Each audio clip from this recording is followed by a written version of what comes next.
안녕하십니까? 남원교회 교회학교 교사 여러분, 저는 고등부를 섬기고 있는 김승민 전도사라고 합니다. 먼저 비록 온라인 강의지만 이렇게 2021년 봄학기 교사대학 강의를 맡게 되어서 선생님들과 함께 할 수 있는 시간이 생겨 너무나도 기쁩니다. 이 시간을 통하여서 함께 나누고자 하는 강의 제목은 기독교 세계관 교육입니다. 제목만 들었을 때 거창하고 대단한 내용을 다루게 될 것 같다고 기대하고 계실지는 모르겠지만 제게 주어진 시간이 그렇게 길지 않아서 이번 강의에서는 세계관이 무엇인지, 기독교 세계관은 왜 필요한지, 우리가 학생들에게 어떻게 기독교 세계관을 가르쳐 줄 수 있는지 짧게나마 함께 알아가 보려고 합니다. 여러분, 세계관이란 것은 무엇일까요? 흔히 만화나 영화를 보거나 또 게임을 하면서 그 만화의 세계관 속의 최강자가 누구냐, 그 영화의 세계관 속의 최강자가 누구냐, 그 게임의 세계관 속의 최강자가 누구냐, 이렇게 이야기를 할 때 세계관이라는 단어를 우리는 자주 사용하곤 합니다. 이때 사용되는 세계관의 의미는 만화나 영화나 게임의 시나리오를 이루는 시간적, 공간적, 사상적 배경을 의미합니다. 그런데 오늘 우리가 함께 살펴볼 세계관은 이것과 조금 다른 의미를 지닙니다. 바로 삶과 세계에 대한 종합적 안목을 의미합니다. 즉, 세계관이란 세상과 인생을 보는 안목이라는 것이죠. 구체적으로 세상과 인생에 대한 이해의 기반이 되는 것이 바로 세계관이며 세상에서 인생을 어떻게 살아가야 할지에 대한 전략적 기초가 되는 것이 바로 세계관입니다. 사람은 삶에 대해서 전체적으로 조망하고 싶은 본능이 있습니다. 쉽게 말해 세상은 왜, 어떻게, 무엇 때문에 있게 되었나? 인간은 어디서 와서 어디로 가는가? 왜 세상은 이렇게 고통과 죄악으로 가득한가? 구원이 실제로 있는가? 있다면 그것은 어떻게 가능한가? 삶의 의미와 목적은 무엇인가와 같은 이런 질문들에 대해서 전체적으로 알고 싶은 본능이 있다는 것이죠. 왜냐하면 사람에게는 유한한 인생 속에서 영원을 꿈꾸고 유한한 인생 속에서 의미를 찾고자 하는 본능이 있기 때문입니다. 그래서 철학이 사람들 속에서 끊임없이 존재해 왔던 것이고, 그래서 세계관이라는 것이 모두에게 존재하는 것입니다. 물론 요즘 학생들에게 이런 질문들을 가지고 물어본다면 감히 고등부 전도사로서 예상하건대 우리 학생들은 그런 거 생각해 본 적 없는데요. 그런 거 살아가는데 별로 안 중요한 것 같은데요. 라고 대답할 것 같기도 합니다. 하지만 분명한 것은 그들이 그렇게 대답을 하더라도 이렇게 심오해 보이는 이런 질문들에 대해서 한 번쯤은 다들 생각해 보았을 것이라는 것입니다. 내가 왜 이렇게 살아야 하지? 내가 왜 이렇게 공부를 해야 하지? 이런 질문들을 한 번쯤 생각해 보게 된다는 것이죠. 세계관은 이런 질문들과 이런 질문들에 대한 대답으로 형성되어집니다. 세상은 왜, 어떻게, 무엇 때문에 있게 되었나? 인간은 어디서 와서 어디로 가는가? 왜 세상은 이렇게 고통과 죄악으로 가득한가? 구원이 실제로 있는가? 있다면 그것은 어떻게 가능한가? 삶의 의미와 목적은 무엇인가? 왜 무엇인가와 같은 이런 질문들에 대한 대답으로 형성된다는 것이죠. 그런데 이런 질문들에 대한 대답들은 우리는 이론적으로는 얻을 수 없습니다. 그렇다면 우리가 이런 질문들의 대답들을 어디서 얻게 될까요? 네, 바로 전통과 문화, 그리고 믿음에서 주로 얻게 되는 것입니다.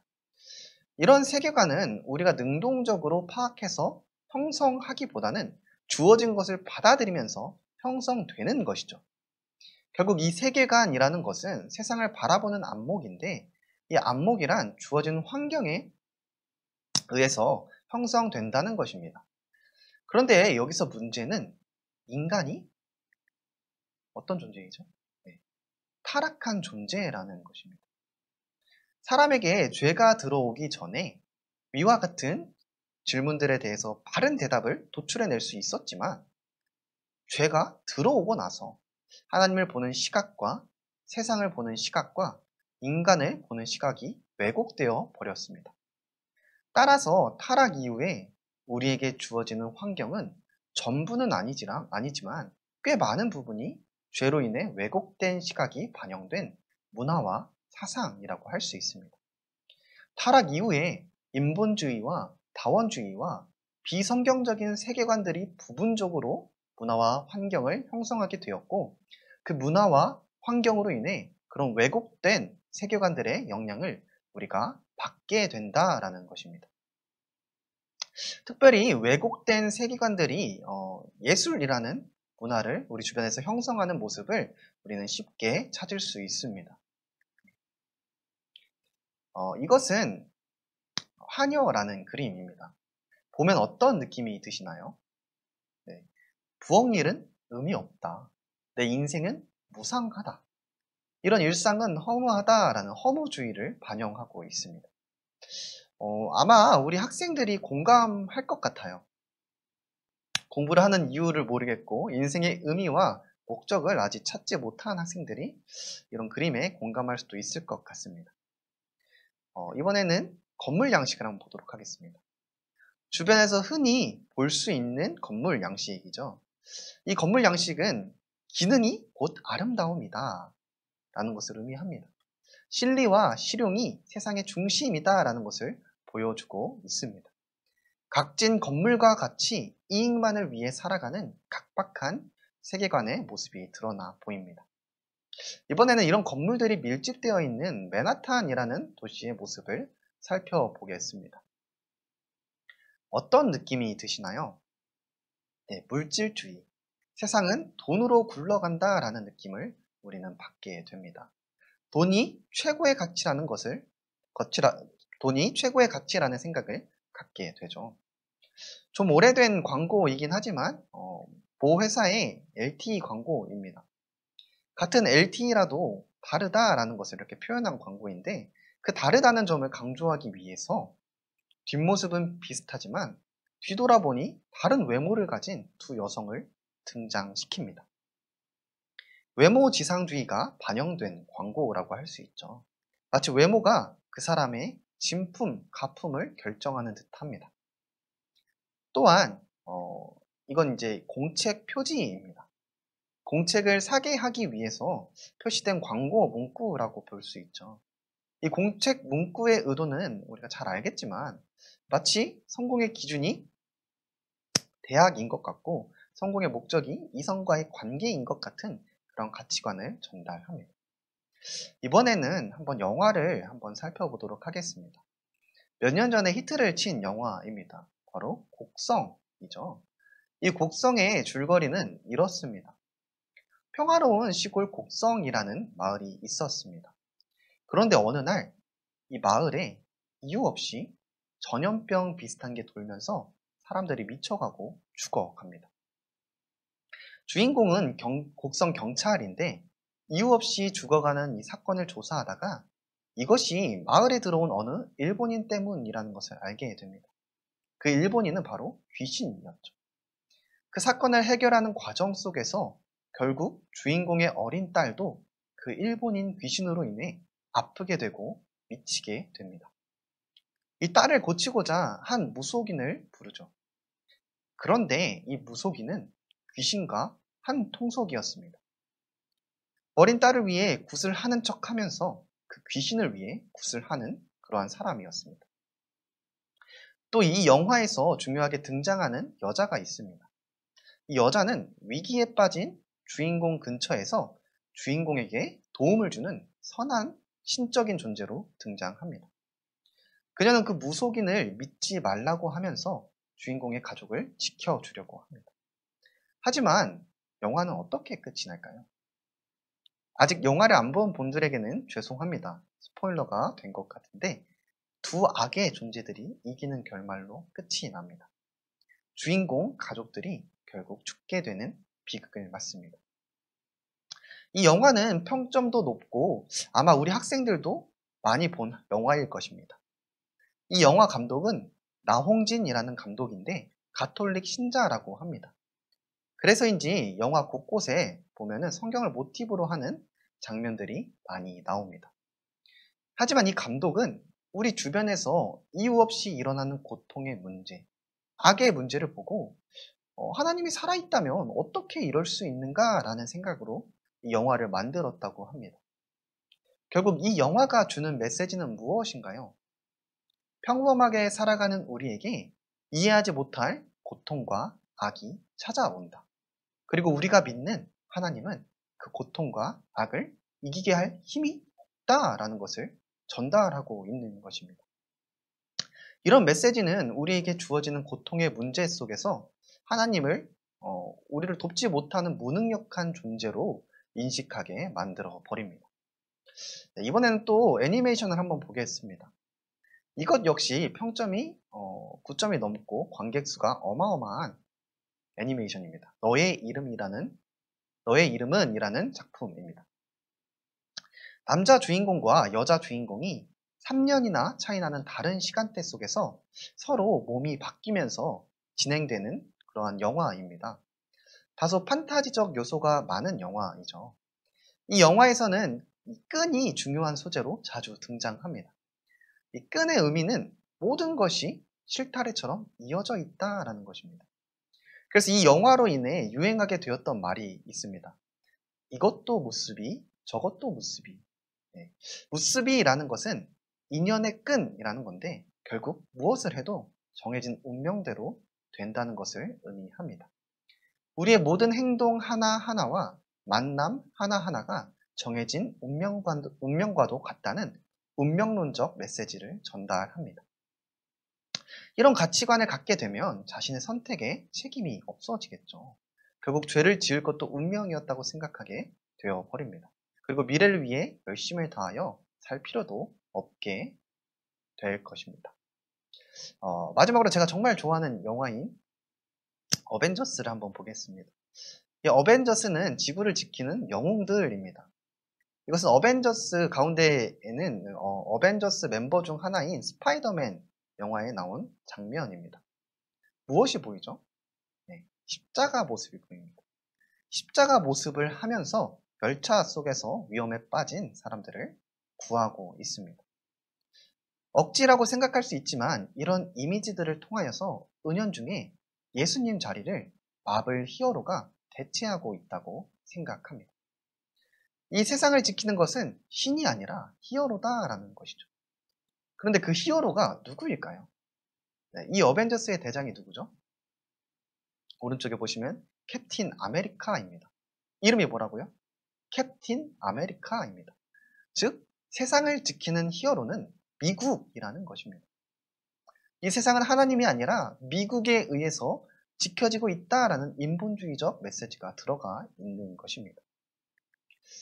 그렇다면 여러분, 우리가 이 그림을 통해서 보았듯이 하나님이 만드신 본래 세상은 의미 없고 무기력한 허무주의로 가는 세상인가요? 건물 양식을 통해서 우리가 보았듯이 하나님이 만드신 본래 세상은 기능과 이익만이 중요한 실용주의, 실리주의인가요? 하나님이 만드신 본래 세상은 돈이 세상의 중심이 되는 곳인가요? 공책 표지 광고 문구를 통해 우리가 보았듯이 하나님이 만드신 본래 세상은 학벌이 그 사람의 가치를 매기며 이성을 얻는 것이 성공의 기준이 되는 곳인가요? 핸드폰 LTE 광고에서 우리가 보았듯이 하나님이 만드신 본래 세상은 외모가 그 사람의 진품 가품을 구별하는 것인가요? 곡성이라는 영화에서 보았듯이 우리 하나님은 악과 고통을 해결하지 못하는 무능력한 분이신가요? 너의 이름은 이라는 애니메이션과 같이 우리는 정해진 운명대로 살아가는 존재인 운명론적 존재인가요? 어벤져스와 같이 이 세상을 지키는 것은 더 이상 하나님이 아니라 힘있는 미국인가요? 네, 아니죠. 아닙니다. 우리 하나님이 만드신 세상은 본래 의미 없고 뜻없는 세상이 아니고 기능과 이익만이 중요한 것이 아니며 돈이 지배하는 것이 아니고 외모와 학벌이 사람의 가치를 매기는 것이 아닙니다. 하나님은 악과 고통을 해결하지 못하시는 분이 아니고 그분이 하는 모든 것이 선이신 그러한 선하시고 전능하신 하나님이십니다. 우리는 운명대로 살아가는 수동적인 존재가 아니라 하나님께서 주신 자유의지로 하나님의 섭리 안에서 살아가는 능동적인 존재입니다. 우리의 선택에 책임을 지는 존재들이죠. 또한 이 세상을 구하는 것은 어떤 힘 있는 사람이나 어떤 힘 있는 나라가 아니라 우리의 죄를 위해 십자가에 죽기까지 하신 예수 그리스도이십니다. 그런데 우리가 앞에서 살펴본 것처럼 이런 문화와 이런 예술 속에는 이런 왜곡된 세계관들이 반영되어 있고 우리에게 영향을 주고 있습니다. 물론 모든 문화와 예술이 이렇다라고 일반화하는 것은 아닙니다. 그렇지만 이 많은 문화, 많은 예술들이 우리 삶 가운데에서 이런 왜곡된 세계관, 그러한 영향을 우리에게 주고 있다라는 것이죠.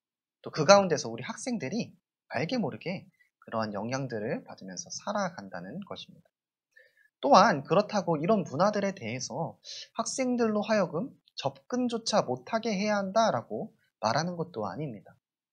지금 같은 시대에서 이런 문화들과 환경들에 이렇게 학생들이 노출되는 것은 우리가 어떻게든 막으려고 해도 막을 수 없는 것입니다.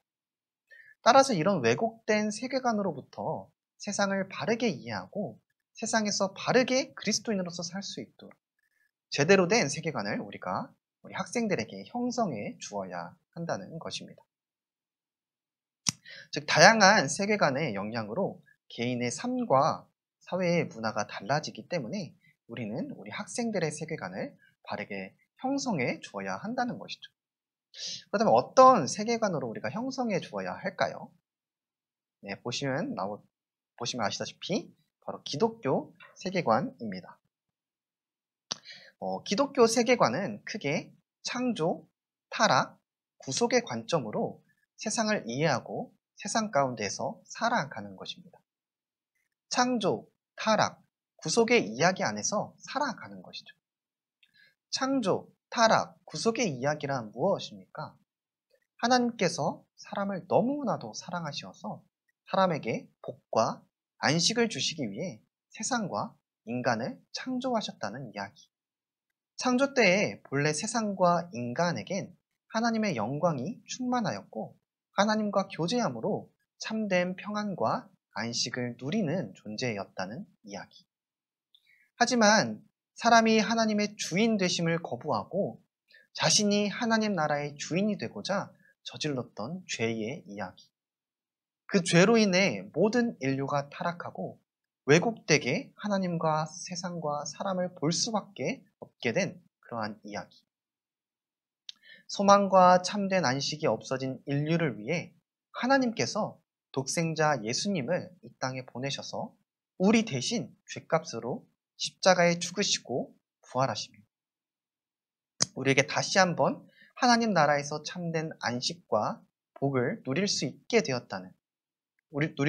하셨다는 그러한 이야기. 마지막 날 예수님께서 다시 오실 때 비로소 그 나라가 완성되어 완전한 안식과 영생을 누리게 될 것이라는 이야기입니다. 그리하여서 이 세상을 살아가는 것은 의미가 있고 소망이 있다라는 그러한 이야기가 바로 기독교 세계관의 이야기이죠. 우리는 이와 같은 기독교 세계관을 통해서만 비로소 하나님과 세상과 사람을 바르게 볼 수 있습니다. 우리는 이 기독교 세계관을 통해서만 비로소 이 세상과 나의 존재 이유와 나의 존재 목적을 찾을 수 있게 됩니다. 우리는 이 기독교 세계관을 통해서만 우리에게 일어나는 고통의 문제를 해결할 수 있게 되며 오직 이 기독교 세계관을 통해서만 영원을 소망할 수 있게 됩니다. 이런 기독교 세계관을 통해서만 세상이 어떻게 왜 창조되었는지 알 수 있게 됩니다. 이런 기독교 세계관이 바르게 형성되어 있어야 왜곡되게 보이는 이 세상 가운데서 우리가 하나님의 자녀로서 미리 하나님 나라를 이 땅 가운데서 누리며 살아갈 수 있는 것입니다.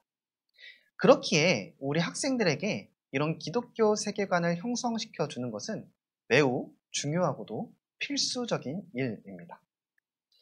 그렇다면 사람은 어떻게 이 기독교 세계관을 형성할 수 있을까요? 네, 1차적으로 근본적으로는 성경을 통해서 가능합니다.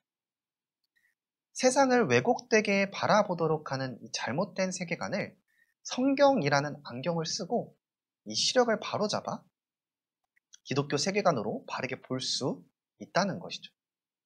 여기서 성경을 그저 보는 것에 그치지 않고 성경이 우리의 안경이 되어서 성경을 통해서 보려면 이 성경이라는 안경이 깨끗해야만 합니다. 투명해야 합니다. 이 말은 성경의 내용을 깨끗하고 분명하게 이해하고 있고 성경의 내용들이 우리에게 매우 익숙해야 한다라는 것입니다. 즉 성경을 많이 보아야 한다라는 말이죠. 그런데 우리 모두 알다시피 처음부터 우리 학생들로 하여금 성경을 많이 읽게 하여서 성경이라는 투명한 안경을 학생들에게 씌우기가 쉽지 않습니다. 그렇다면 어떻게 우리는 학생들에게 기독교 세계관을 형성시켜 줄 수 있을까요? 네, 앞서 살펴본 문화들이 사람들의 세계관 형성에 미치는 방법을 생각해 보면 알 수 있습니다. 그림이나 건물 양식이나 광고나 영화는 세계관을 보여주거나 들려줍니다. 전하고자 하는 이야기를 보여주거나 들려주는 것을 우리는 스토리텔링이라고 합니다. 세계관은 이 스토리텔링을 통하여서 전해지고 형성될 수 있습니다. 우리는 끊임없이 우리 학생들에게 성경 이야기를 들려주어야 합니다. 예배가 끝나고 반별 모임 때, 또 지속적인 신방을 통하여 들려주고, 또한 학생들과 함께 문화생활도 여러 하면서 그 안에 담겨있는 세계관은 무엇인지, 우리는 어떻게 그것을 이해하고 받아들여야 하는지 끊임없이 우리가 이야기해 주어야 한다는 것입니다. 그런데 우리가 그렇게 아무리 이야기를 들려준다고 하더라도 사실 성경에서 등장하는 많은 이야기들이 기적적인 부분들이 있고 또 우리가 눈으로 직접 확인할 수 없는 부분들이 많이 있어서 학생들이 쉽게 우리들의 이야기를 받아들이지 않을 수 있습니다. 성경은 보이는 것을 믿는 것이 아니라 믿는 것을 보는 것이기 때문입니다. 믿음은 바라는 것들의 실상이요 보지 못하는 것들의 증거니 선진들이 이로써 증거를 얻었느니라. 아멘. 그런데 세상은 그렇지 않죠. 많은 사람들이 눈에 보이기 전까지 믿지 않습니다. 내 눈에 확인된 것만 믿는 것이 어쩌면 지금 세상 사람들의 태도이고 사고입니다. 우리 학생들도 그럴 수 있습니다. 우리가 많은 성경 이야기들을 들려주게 되더라도 우리 학생들이 생각하기엔 눈에 안 보이는데 어떻게 믿어? 성경이 먼 옛날에 기록된 건데 그걸 어떻게 믿어? 내 눈에 하나님이 보이기 전까진 믿지 못해 라고 생각할 수 있다는 것이죠. 그렇다면 어떻게 해야 할까요? 이 기독교 세계관을 스토리텔링 할 때 말하는 것뿐만 아니라 보여주는 것도 굉장히 중요한데 우리 학생들이 보는 것만을 믿는다 한다면 우리가 그들에게 보여주면 됩니다. 아니 우리는 학생들에게 보여줘야만 합니다. 무엇을요? 우리가 먼저 기독교 세계관으로 살아가는 모습, 우리에게 주어진 일들 속에서 하나님 나라를 위하여서 열심히 소망을 갖고 살아가는 모습, 끊임없는 경쟁 사회 속에서 나의 가치와 의미가 상대적으로 매겨지는 것이 아니라 하나님 앞에서 절대적으로 주어지기에 확신 있고 자신 있게 살아가는 모습. 그리고 무엇보다 이 세상의 궁극적인 소망, 우리 인생의 목적, 하나님 나라가 실제로 존재하며 그 나라를 지금 이 세상 가운데에서도 교회 공동체를 통하여 누릴 수 있다는 그러한 모습들을 우리가 학생들에게 보여주어야 합니다. 그런데 사실 하나님을 믿는다면서 살아가는 삶은 하나님을 믿지 않는 사람들과 똑같은 경우가 참 많이 있습니다. 이런 사람들은 사실 기독교 세계관으로 살아가지 못하는 사람들입니다. 이런 사람들은 성경을 보긴 보되 성경을 통해서 세상을 볼 만큼 성경에 익숙하지 않은 사람들입니다. 여러분, 그렇다면 우리는 어떤가요? 우리가 먼저 교사로서 기독교 세계관으로 살아가고 있나요? 여러분, 우리가 학생들에게 기독교 세계관 이야기를 들려주고 또 기독교 세계관을 보여주려면 우리부터 기독교 세계관으로 세상을 이해하고 기독교 세계관으로 세상에서 살아가야 합니다. 그리고 그러기 위하여서는 앞에서 이야기했던 것처럼 우리가 먼저 성경이라는 안경을 쓰고 있어야 합니다. 성경이 우리에게 투명하고 분명해져서 그 내용이 깨끗하고 명백해져서 그것을 통해 세상을 바라보고 세상에서 살아갈 수 있어야 한다는 것이죠. 뻔한 결론, 붕 뜬 이야기처럼 어쩌면 들릴 수 있습니다. 하지만 기독교 세계관 교육에 있어서 이것이 가장 실천적인 방법입니다. 무엇이요? 우리가 먼저 성경에 익숙해지고 성경을 통해 세상을 이해하며 성경을 통해 세상 가운데서 살아가는 것. 그리하여서 우리 학생들에게 우리가 속해 있는 이 창조, 타락, 구속의 이야기를 들려주며 또 창조, 타락, 구속의 이야기 가운데서 살아가는 우리의 삶을 보여주는 것. 이것이 바로 가장 실천적인 방법이라는 것입니다. 네, 아쉽지만 이제 강의를 마무리하겠습니다. 세계관은 우리가 속해 있는 환경들을 통해 영향을 받게 됩니다. 여기서 문제는 타락의 결과로 이 세상에는 많은 다양한 왜곡된 세계관들이 들어와서 문화를 형성해왔고 형성하고 있다는 것입니다. 물론 전부는 아니지만 부분적으로 우리는 이런 환경들 속에서 왜곡된 세계관의 영향을 받으며 살아갑니다. 우리 학생들도 마찬가지입니다. 따라서 우리 학생들이 세상을 바르게 이해하고 자신의 가치와 자신의 존재의 의미를 알고 하나님의 자녀로서 바르게 살아가기 위해서는 기독교 세계관이 형성되어야만 합니다. 이 기독교 세계관으로 세상을 바라보며 이 기독교 세계관 가운데에서 세상 가운데 바른 목적을 가지고 살아가야만 합니다. 이 기독교 세계관 형성은 성경을 우리의 안경으로 삼을 때 가능합니다. 우리가 성경을 안경 삼을 때 비로소 그러한 기독교 세계관적 삶을 살아낼 수 있다는 것입니다. 왜냐하면 성경을 안경처럼 쓰면서 성경이 그들에게 투명하고 분명하게 될 때에 성경이 익숙해질 때에 하나님께서 원하시는 모습으로 이 세상 가운데서 살아갈 수 있기 때문입니다. 우리는 이 스토리텔링이라는 방법으로 그들에게 기독교 세계관을 들려주고 보여주어야 합니다. 왜냐하면 이 성경을 안경 삼아서 성경을 익숙해져서 성경을 통해서 이 세상을 살아가는 것은 아직 우리 학생들에게는 어려운 일일 수 있기 때문입니다. 성경을 많이 읽고 성경에 익숙해지는 것이 우리 학생들에게 처음으로 다가왔을 때는 좀 부담이 될 수 있기 때문이죠. 그래서 우리는 이 스토리텔링이라는 방법으로 그들에게 기독교 세계관을 들려주고 보여주어야 한다라는 말입니다. 반별 모임을 통해서 또 신방을 통해서 또 함께 문화생활을 하면서 많은 이야기를 들려주시고 또한 우리가 성경을 통해서 살아가고 있는 우리의 모습들을 보여주어야 합니다. 우리의 모습 속에서 하나님 나라가 학생들에게 보여져야 합니다. 그리고 그러기 위하여서는 우리가 먼저, 우리 교사들이 먼저 성경에 익숙해지고 우리가 먼저, 우리 교사들이 먼저 성경대로 살아가는 그러한 교사가 되어야 합니다.